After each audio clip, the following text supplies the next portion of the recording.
In many quarters, there is a desperate need in America today, in America this week,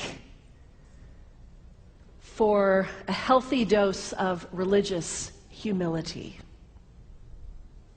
There are too many people getting too much face time on television who claim exalted status for Christianity and who are demeaning other faith traditions, particularly that of Islam.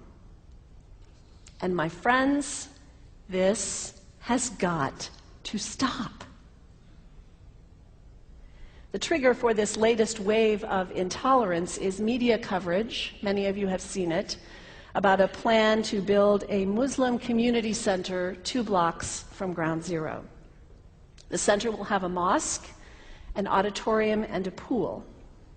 It is modeled after YMCAs and Jewish community centers all across the country. For all I know, it's got locker rooms and childcare. Now, to be very clear here, reasonable, faithful, caring people can disagree about how they feel about this facility being built so close to Ground Zero. But that does not justify the wave of fear and suspicion that has washed over this country over the last 10 days. The media are now calling this a wave of Islamophobia that is sweeping across America. I saw a story this week on CNN about a minister in Gainesville, Florida, who has declared September 11th of this year Burn the Quran Day. Thank you for your reaction. That was mine. This guy is a minister at a non-denominational church called the Dove World Outreach Center. He said all kinds of disparaging, insulting, inaccurate things about Islam that I'm not going to repeat from this pulpit. His message is about hate and fear, and I can assure you there is nothing in the Gospels, there is nothing in the teaching of Jesus Christ that says anything about burning the holy texts of other traditions. It is not there. The proposed burning of the Quran is obscene. It is not the work of peace. It is not the work of understanding. It is not the work of building bridges. It is insanity. Now, the good news is there are a lot of groups, a lot of churches, even the National Association of Evangelicals, who are condemning this action and urging the church to cancel their event. A conversation about God demands grace and openness, a willingness to learn, to have our own ideas challenged, our convictions questioned. These are the hallmarks of humility. When I was in seminary, I read from someone whose name is lost to me now, when you speak of God, your voice should shake a little. You know, Jesus had no time for religious know-it-alls.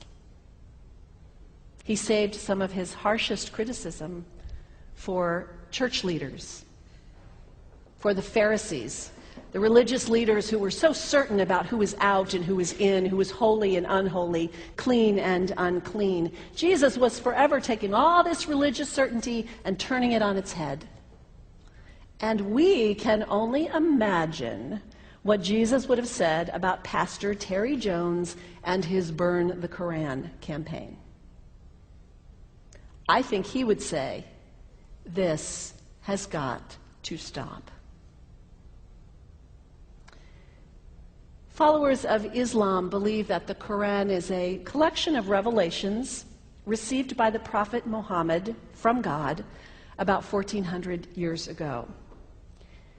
They believe that Muhammad was the last of a series of prophets and teachers and messengers that included Adam, Moses, Jesus, Abraham, all names revered by us as well. The word Islam means peaceful surrender to the will of God.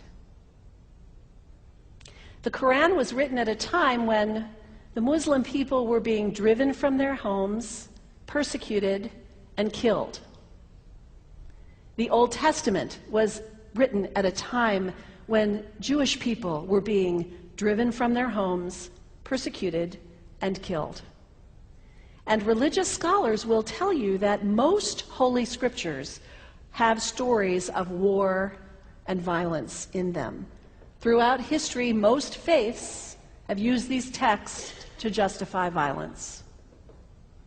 And if there's anyone in this room at this moment who's thinking that I've got it wrong, after church today, pull out your Bible and look up Psalm 137. And you'll see that our own text has passages that can make us uncomfortable. But also, like the Bible, the predominant message of the Quran is of peace and care and loving God, justice, care for the neighbor, care for the stranger.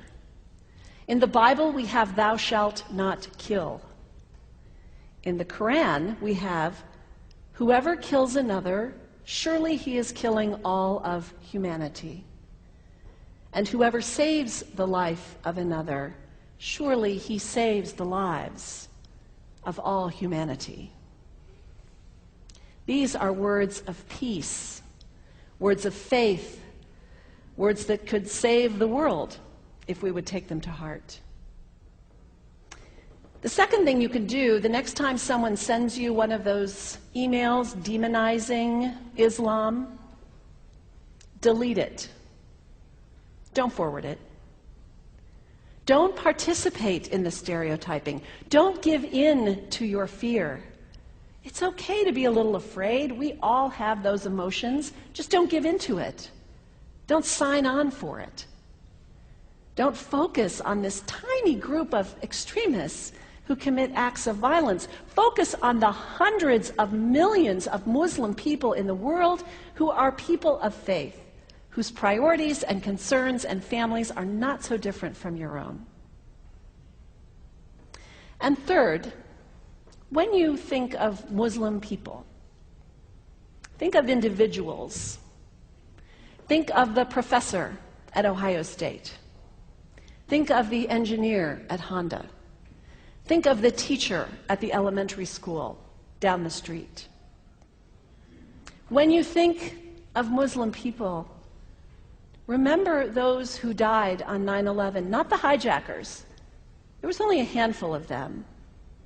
Remember Mohammed Sunhami Hamandi.